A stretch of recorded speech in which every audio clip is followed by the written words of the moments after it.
Thank you. Good evening, everybody, and welcome to Rushcliffe Borough Council's Cabinet meeting today, the 11th of February.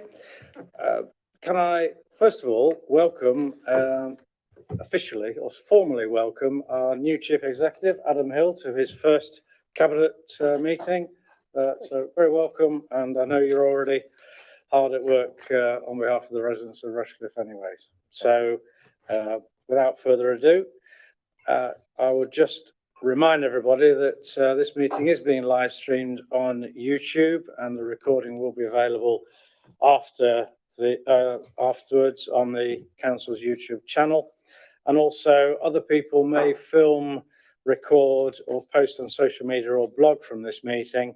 And just to remind everybody that this is not under the control of the council. First item then is apologies for absence. We are all here. Second item, declarations of interest. Does anybody have any interest to declare? Take silence as no. Item 3, minutes of the meeting held on the 14th of January. Can I sign those as a true and correct record? All in favour? Thank you. Item 4, there are no citizens' questions this evening, so we'll move straight on to item 5, which are opposition group leaders' questions. And could I invite Councillor Walker, please, to come forward?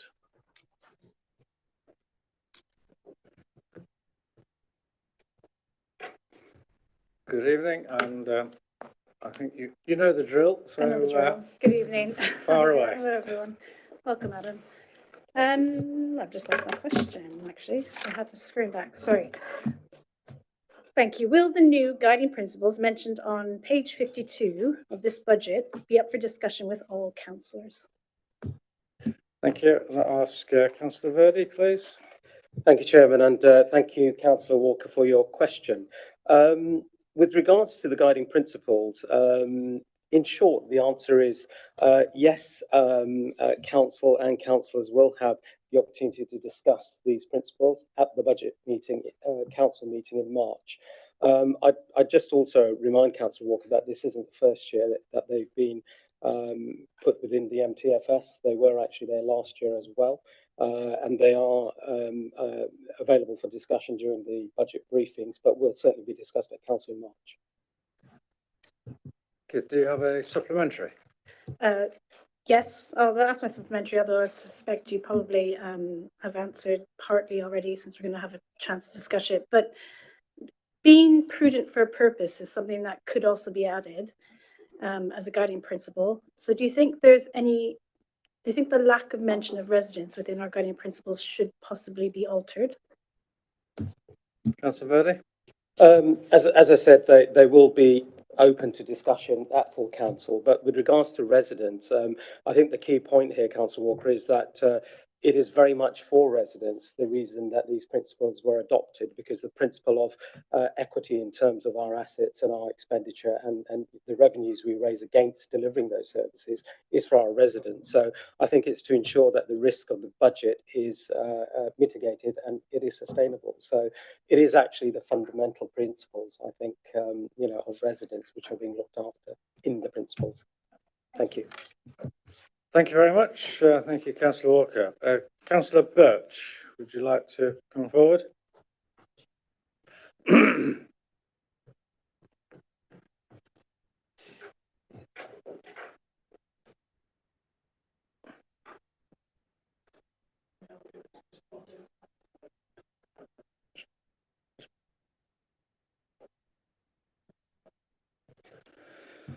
Good evening. Okay, carry on. Thank you. How does this Conservative-led council justify a 2.46% rise in council tax on hard-working residents when, as a whole, Rushcliffe's residents pay higher overall council tax than 95% of councils in the UK, the majority of which is forced upon them by the Conservative-led County Council? Councillor Verdi. Thanks, Chairman, and good evening, Councillor Birch, and thank you for your question.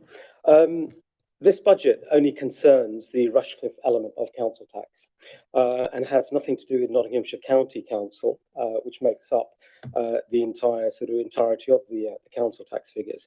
The key point here, which I think I would ask Councillor Birch to acknowledge and recognise, is that Rushcliffe remains within the lowest 25% nationally for district and borough councils for council tax that we levy, and remains the lowest in Nottinghamshire in comparison to all other borough and district councils. I appreciate this may be difficult to accept, but facts are facts in that regard. The council has only received an increase of 0.9% in core spending power this year, or proposed for next year, compared to councils nationally, where the increase is actually 6.8%. The sums are quite clear. Rushcliffe is disadvantaged nationally compared to other councils, and the core spending power calculation includes that council tax increase and is still only 0.9%, which means in real terms, the council has less funding than our expenditure.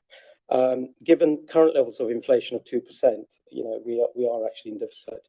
Therefore, increasing council tax is a necessity, and the increase of £3.89 or 2.46% is actually less than 8 pence per week for our residents, which in today's world is probably less than a cup of coffee.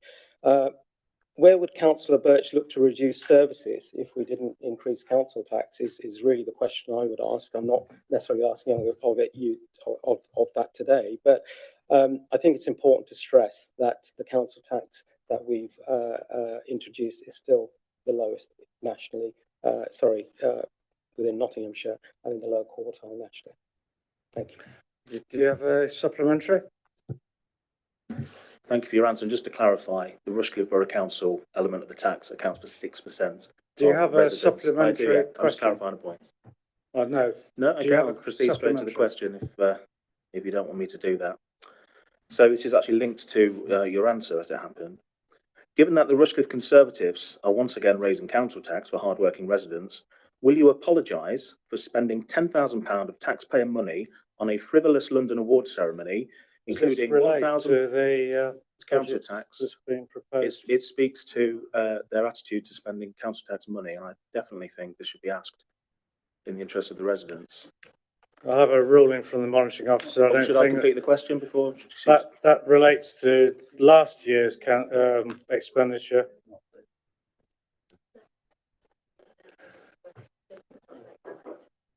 Am I correct that relates to last year, whereas this was in the budget for this forthcoming year and therefore is not related? Thank you. Thank you.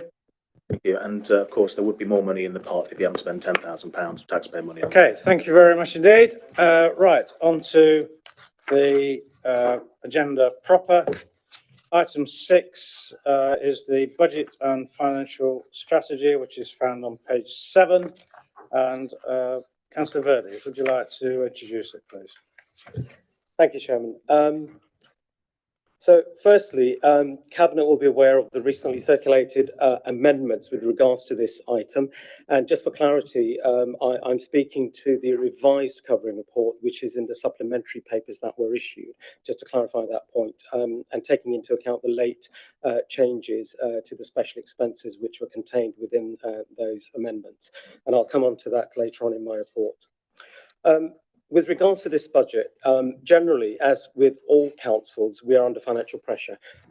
And as we are all aware, impacted with turbulence within public sector finances currently. However, unlike many, we are not, I'm pleased to say, making service reductions or indeed look to continue to improve our services and grow the borough. Our sound finances are backed up by having a virtually balanced budget over the next 5 years. And also, I think it's worth sharing, up-to-date, signed off by the council auditors, financial statements, which I can't say for a lot of councils across the UK at the moment. So excellent governance is the backbone of any well-run authority, as we know, and we continue to be both diligent and prudent. This, of course, isn't by accident. We have worked hard over a long period of time and to ensure that we have a commercial culture. We continue to generate financial efficiencies and we are forward-looking.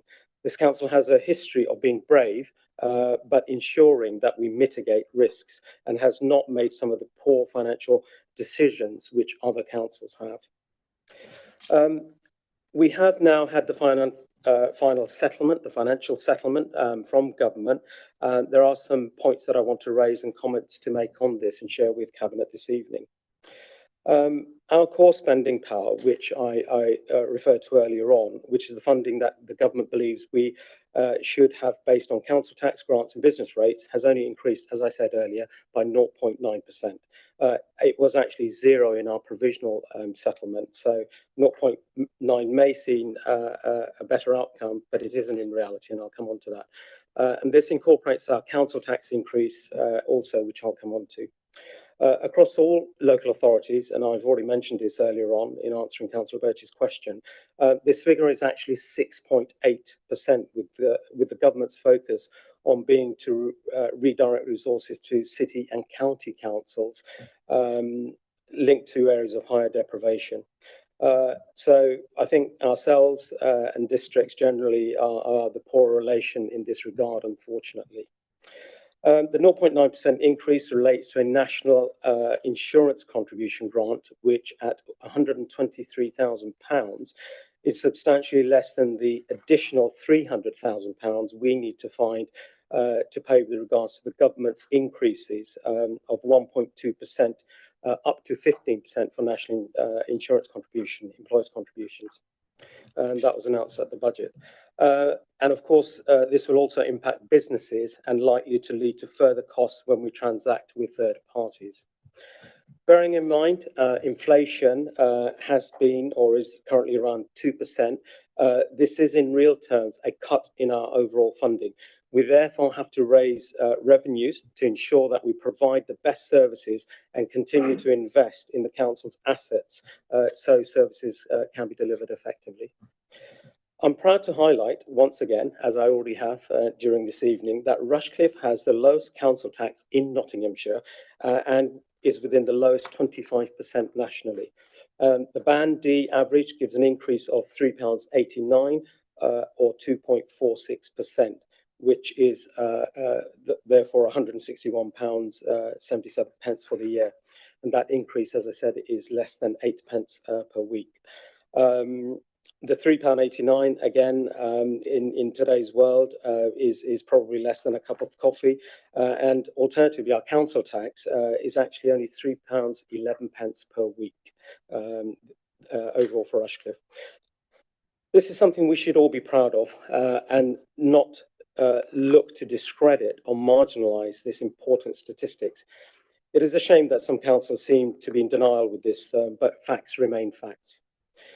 Our special expenses are detailed, and you will have seen the note from Peter Linfield on some minor changes to those expenses and the supplementary papers that were issued prior to Cabinet. Even with these changes, and if we look at West Bridgford in particular, the precept compared to other town councils remains low and amounts to £1.25 per week, which is not an awful lot. And going back to some of the other cost of living analogies is probably 2 pints of milk. This remains excellent value given the range of assets and community events we deliver for the benefits of West Bridgford residents. To reiterate, the revised figures for council tax Band D properties for the special expenses are West Bridgford £64.84, for Keyworth it's £3.21 and Roddington £3.14. Due to real-term funding reductions that I've talked about and rising inflation over the last few years, we do have a responsibility to balance the books, and that's what we do as an authority, make prudent and diligent decisions. I have previously shared details of our transformation and efficiency programme, which is detailed in section 7 of the medium-term financial strategy, and this will deliver some £1.7 million over the 5-year period. Focusing on areas like efficiencies in our leisure contracts and further income generation in relation to, for example, green waste and car parking charges. I will acknowledge, whilst some of these charges are increasing, they remain competitive compared to other authorities And the focus of the car parking charges, for example, is an increase in longer stay to encourage more churn and economic growth within certain parts of the borough. It's not an increase across the board, and I would, however, propose one change which I would ask Cabinet to agree to, and that is that full council report will suggest a £6,000 efficiency in relation to the bin calendars be retained rather than be taken out as an efficiency. The reason being, simpler recycling is going to be complicated, and hard copy calendars are proposed to still be provided. Furthermore, given local government reorganisation, I do not believe it is the right time to develop the app, for example, for Rushcliffe. And therefore, I'm proposing, and hopefully Cabinet will agree to this, that the full council papers will be amended to reflect that. Despite these financial pressures, we have ambition and a substantial capital programme, £27.1 million over 5 years. We continue to invest in our leisure and community facilities, Keyworth and Cockgrave Leisure Centre upgrades, a focus on climate change, for example, looking to acquire land for carbon offsetting. We continue to invest in the council's vehicle fleet, for example, for our refuse collection and forthcoming changes in collection. And of course, our ICT to ensure that we still deliver the best services for our residents. Our reserves, excluding the new homes bonus, remain sound with earmarked reserves projected to reduce from the current levels 11.3 million to approximately 8.4 million over the next 5-year period. And just really a reminder for Cabinet that these reserves relate to both upside and downside and are earmarked for very specific purposes. And they will help us navigate the challenges we face moving forward. In summary, I think going forwards, there are a lot of unknowns and a lot of significant challenges. For example, the local government reorganisation that I've referred to, the government's impending comprehensive review and the changes in the way local government finance will be calculated via fairer funding and business rates reviews, for example. These will all impact the council and our residents. Will the new homes bonus be replaced? We don't yet know. And also the funding around the simpler recycling. We've already discussed the challenges as that is implemented. There will be ongoing challenges. What some of the measures I've highlighted and what this medium-term financial strategy does is to crystallise some of the above, and more importantly, I think it does highlight once again, as Rushcliffe currently stands today, we are in a relatively stable, healthy financial position compared to most local authorities. We continue to maintain and deliver excellent services at a low cost to our taxpayers. Indeed, the definition of what constitutes excellent value for money. We don't know what the future holds, but I think this report does give us solid foundations and a robust platform to continue to deliver for our residents. And finally, Chairman, I would like to thank councillors and our officers, Pete Linfield, his team, in their hard work in producing the budget and helping us navigate our way through what still remains to be choppy financial waters and the impending storm coming this way. So I will stop there, but happy to clarify any of those points. I think possibly, are you going to move the recommendations? I was just about to say, with that, I would like to move the recommendations in section 2 of the report, item 6 contained within points A to G. I'm happy to read them out, but if Chairman is happy, I'll take those as read. So you just caught me on the hop there when you said section 6. So can I just ask you to clarify that the recommendations that you're moving in are as printed, but in part E, you are proposing that the West Bridgeford expense be £64.84, that the Keyworth expense be £3.21, and the Ruddington expense be £3.14. Can you confirm that? That's Yes, what you're proposing? Yes, I can, Chairman. Absolutely, with those figures that I've outlined this evening. In addition, I think the £6,000 that I referred to for the hard copy calendars to remain within the budget as a cost rather than efficiency. So that those papers will be amended, as I said, when they go to council, but that should be noted.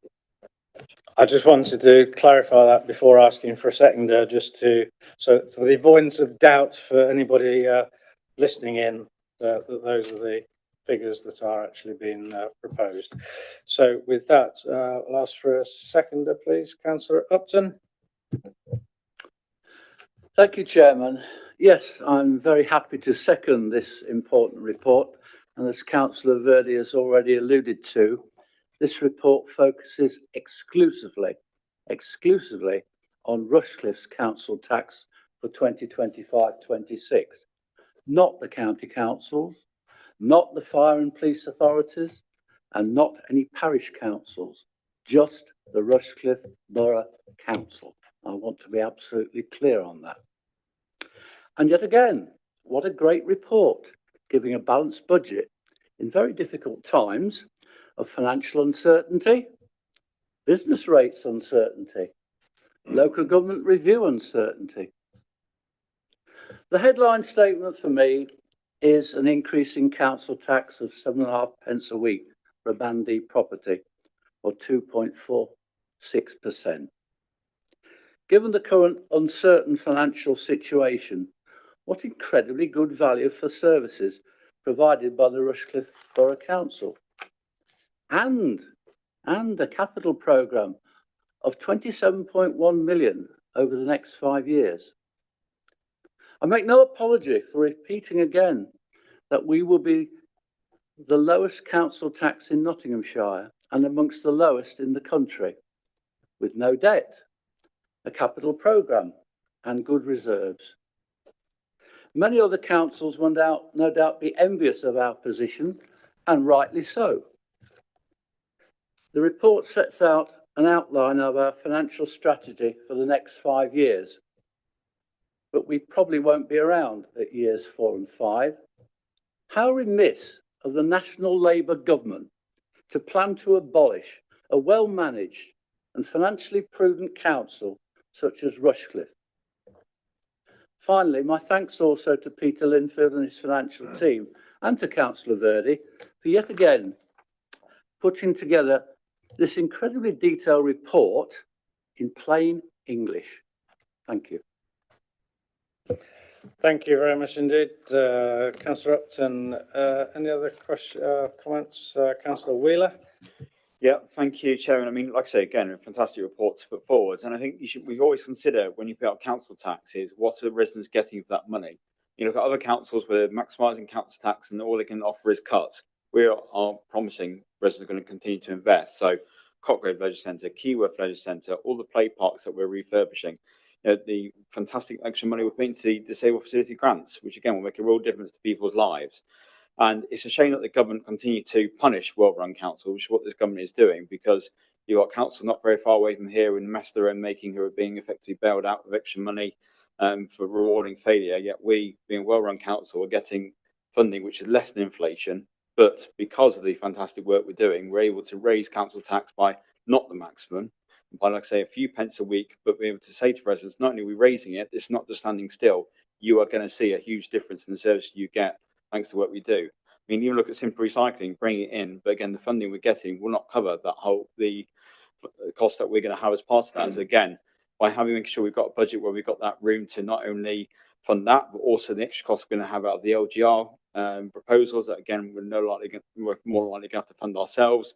Again, shows that it's prudent to have a budget where we have the flexibility, but at the same time that we are saying to residents, you're not going to be paying the maximum, you're going to get some fantastic services that you still get going forward, and you get even better facilities for everyone. So that's a fantastic statement for the council to make. And again, echo my thanks to all the officers involved for putting this together and for, again, a really well put together document, which I'm sure will be unanimous at the council meeting later this month.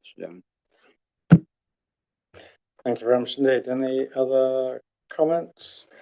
No. So what I will say is that it is always regrettable when one has to raise prices, but the important thing is that we remain prudent and that we continue to give good value for money. And that is the priority, that we are working on behalf of the residents of Rushcliffe, and that prudent financial management is absolutely a must. I'm very proud of the fact that we continue to propose a council tax which is the lowest in the lowest quartile in the country, and still the lowest in Nottinghamshire. And that's very important given the excellent services that are provided for that level of finance. Just to underline some of the things that Councillor Verdi has mentioned, with the car parking, it's important that we continue to promote economic growth.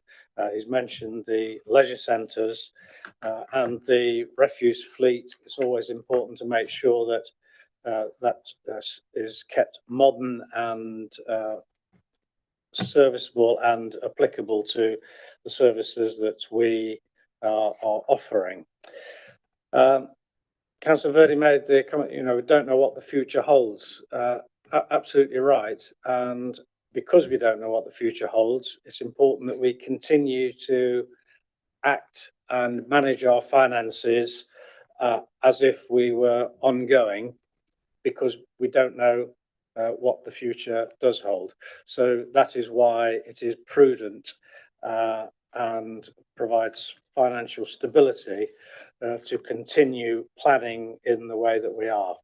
And that sound financial management doesn't happen by accident. It's been going on for many years.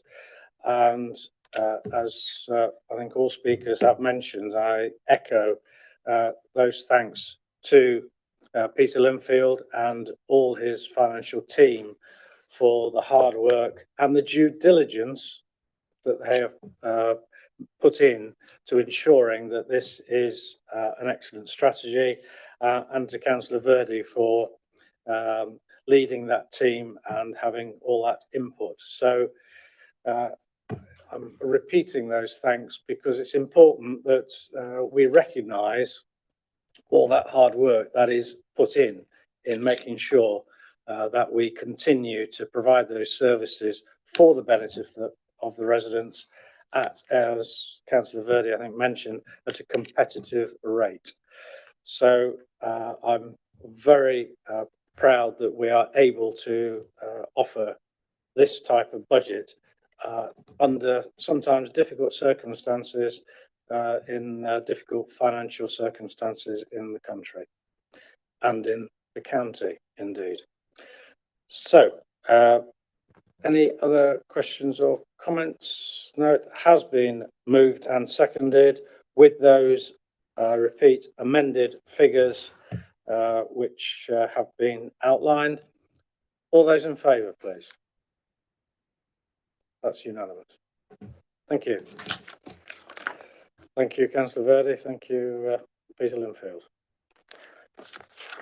On to item 7, the revocation of air quality management areas. Councillor Inglis, please. Thank you. Yeah, I'm pleased to be able to present this report, which again is a very good news story for the borough. Under Part 4 of the Environment Act of 1995, it places an obligation on all local authorities to regularly review and assess air quality in their area to determine whether or not the air quality objectives are likely to be achieved.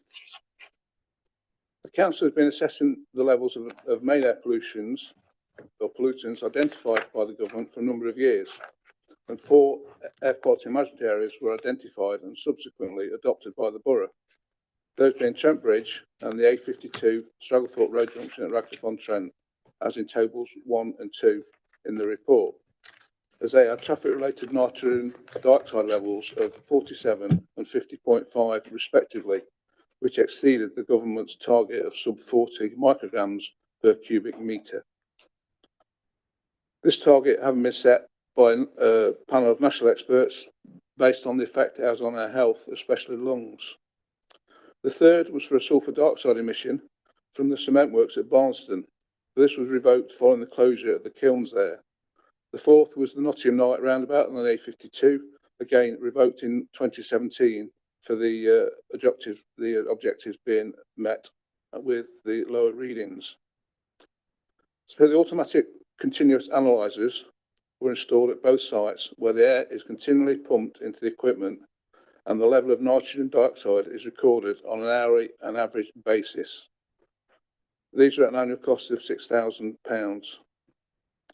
The results of these have been under the target levels for 5 years now, and DEFRA recommend that the removal of AQMAs, air quality management areas, after 3 years for anything sub 32 micrograms per cubic metre. So DEFRA does support the consideration to remove these two sites, with the readings now at 26 for Trent Bridge and 24 for the Holme Crossroads at Stragglethorpe. The council will continue to monitor the borough's air quality with average monthly readings from its 29 other passive sites by use of diffusion tubes. The proposed removal of these two sites is not by chance, but it reflects well on the work undertaken by Jeff Carpenter and his environmental team in conjunction with the County Council to address and minimise traffic-generated pollution. So therefore I endorse and recommend the report's recommendation, as in paragraph 2 and 9, to revoke the two AQMAs. Thank you. Thank you very much indeed. Seconder, Councillor Brennan, please. Thank you, Chairman. Thank you, Rob. I think it's fairly straightforward. It's a really good news story. I'm happy to endorse that we continue to monitor passively the 29 remaining sites, but it's great news that these two sites have been taken out and no longer higher than we would wish them to be in terms of pollution levels, and we know that that improves the quality of life, which is something that we take extremely seriously across Rushcliffe. So not only are we investing in a wide range of services, as we've just heard with the budget discussion, we're also now proactively bringing down those areas that have suffered from air pollution and road traffic issues. So this is a really good piece of news, and let's hope that we continue with the other sites to see a decrease in particulates in the air. Thank you. Thank you very much indeed. Any other, Councillor Wheeler? Yeah, just say really welcome this. One of the sites is on the boundary of the patch that myself and Councillor Verdi share, and the residents in Basingfield at Home House were really reassured to know that the levels have gone down to the level they have, and that we're able to take away the monitoring. I think unless you're living in those areas, I think we can't understand the pressure that might put on people to understand that, their health and their families, and knowing that's gone and the levels drop that much would be really reassuring. So again, welcome the report, and I completely agree with Councillor Brennan that it's great that we can keep monitoring to make sure that there's not a spike in the future. I think that given the number of years we've had with the levels that low, can also give a lot of reassurance to the community that we are taking this action and being absolutely sure of where we need to be in terms of levels. And like I say, yeah, it's great to be in this position. Thank you. Thank you. Any other comments? No, it has been moved and seconded. Recommendation on page 165. All those in favour, please. That's unanimous. Thank you very much indeed. So we move on to item 8, which is the Rushcliffe Play Strategy. Councillor Wheeler. Yep, thank you, Chairman. So it's not many councils who can bring forward a new play strategy detailing over £800,000 of investment in the last 5 years. And with the works being undertaken this year, that will mean over £1 million has been invested into play areas and open space by the end of this year. But we can say that here at Rushcliffe Borough Council. Our new strategy has updated guidance from the government and other bodies, recognise the world has moved on since 2007, and people rightly have different expectations and requirements of what they want to see their play areas look like and deliver. This includes having a wider range of accessible play equipment, which we're installing all our play areas we are currently refurbishing and doing later this year.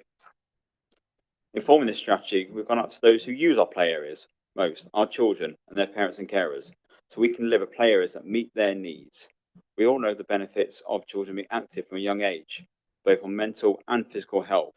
So that is why, as administration, we are committed to spending the money we have on play areas, leisure facilities and open spaces for the benefits of our residents. I thank all those who responded to the consultation and the surveys we've undertaken and who came on to our participation events. I'd also like to thank Dave Banks and especially to Derek Hayden for all the work they've put into forming this strategy. So, Chairman, I think we can be really proud of the work we've undertaken and more than happy to move the recommendations that we adopt the play strategy. Thank you. Thank you very much indeed. Seconder, Councillor Brennan, please. Thank you. Yeah, well, I endorse everything Councillor Wheeler said. I think it's great. We put a great deal of emphasis on quality of life and leisure and the experience of living in Rushcliffe, which we continue to promote. And this really supports and enhances the offer that families can have when they come and live in Rushcliffe. And it's not just Rushcliffe Council's own areas, but all those play parks and green spaces where children can get out and about and enjoy themselves and grow. And have a great experience in the borough. So I really welcome the strategy. I particularly welcome the emphasis that's placed in here on disability accessible play areas and on play areas that take account and recognise the needs of young girls and teenagers and tweenagers, as it says in the report. New on me, but anyway. Younger people, I know. I'm going. I think early on when I was first elected, somebody approached me on our local Facebook page in Radcliffe-on-Trent and talked about the fact that as our communities were growing, new people were coming into the area. In some of our more rural areas in particular, but not exclusively, there was not a great deal of choice for disability accessible play equipment. And we've gone out of our way to make sure that in our normal process of upgrading and updating our play parks, we've taken account of accessibility issues and done our best to bring in play equipment that all children can enjoy and use.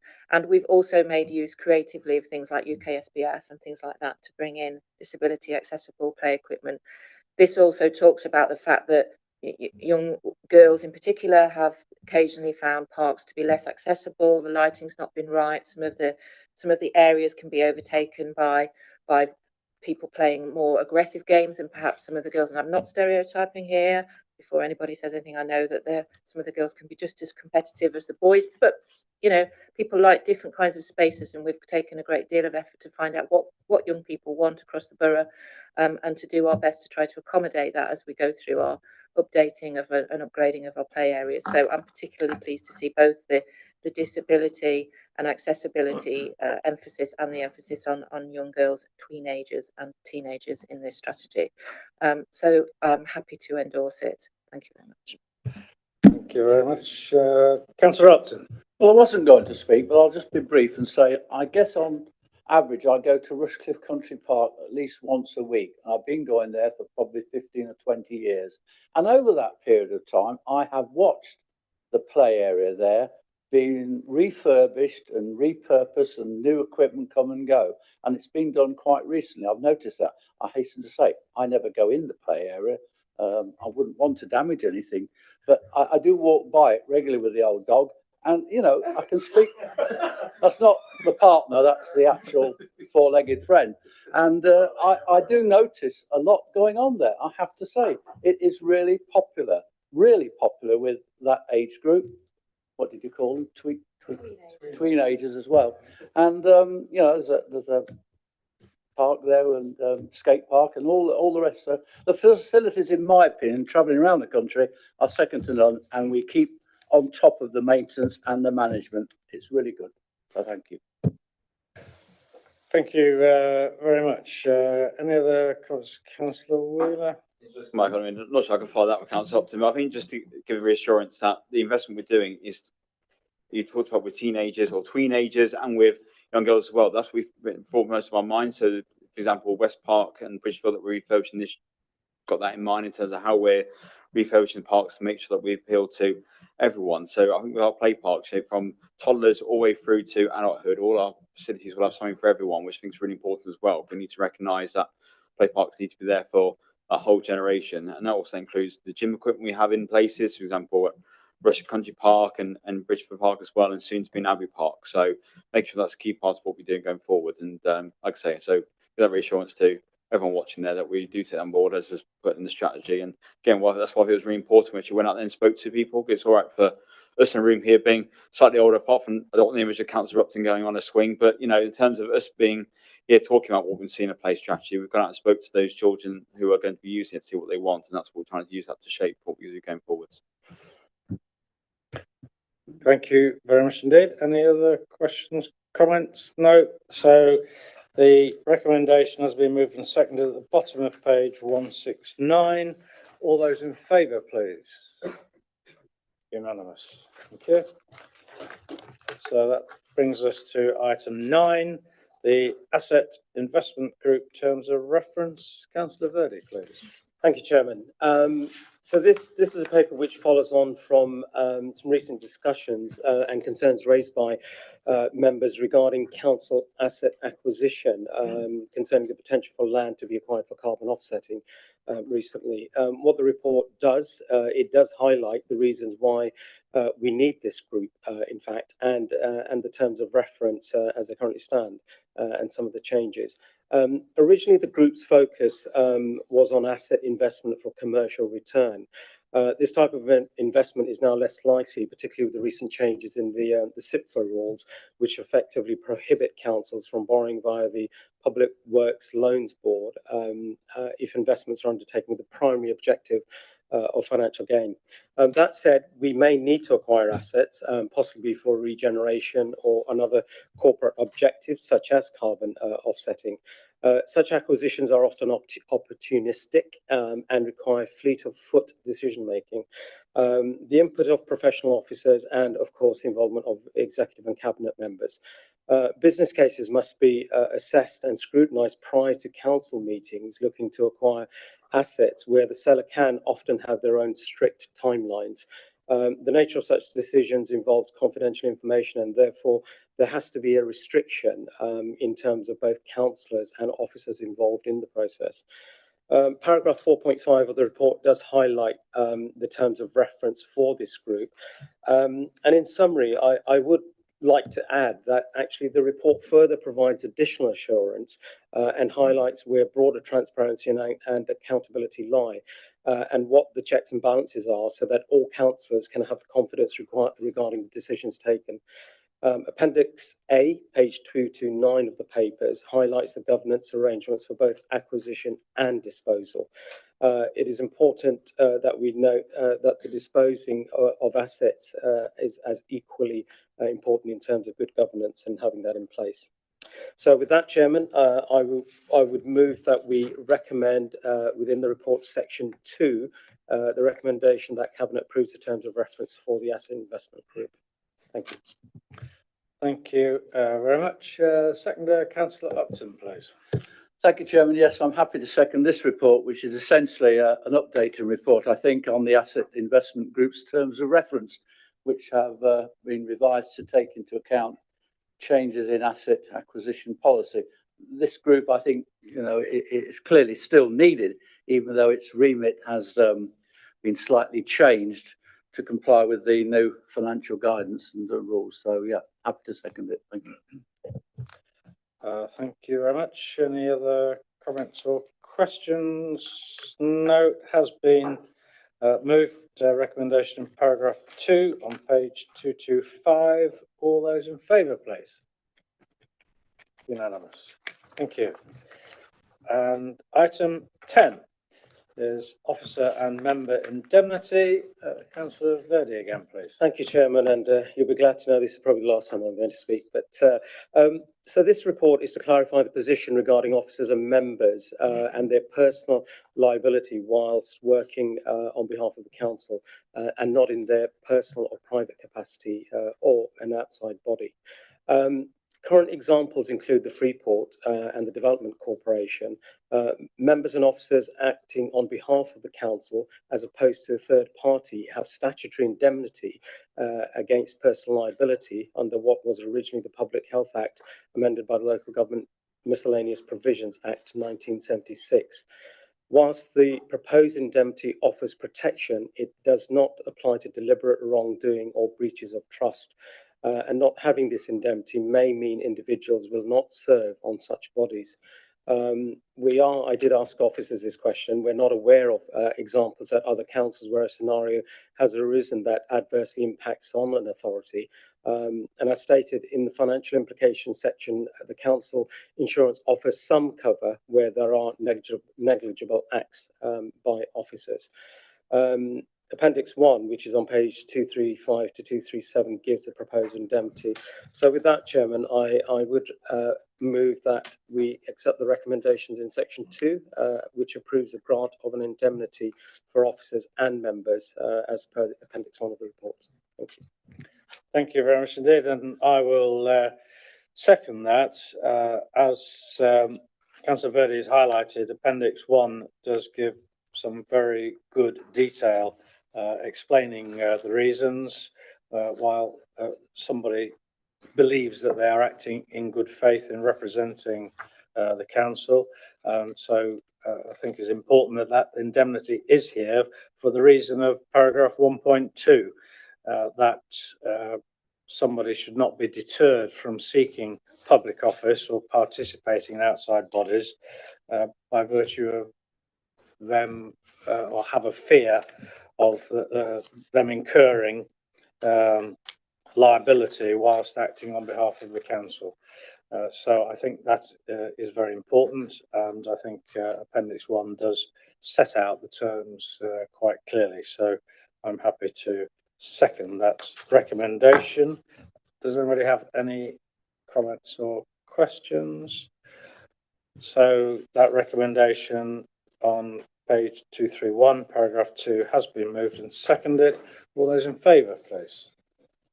It is unanimous. Thank you. And that does bring us to the end of the agenda. So thank you all for your attendance, and I declare the meeting closed. Thank you.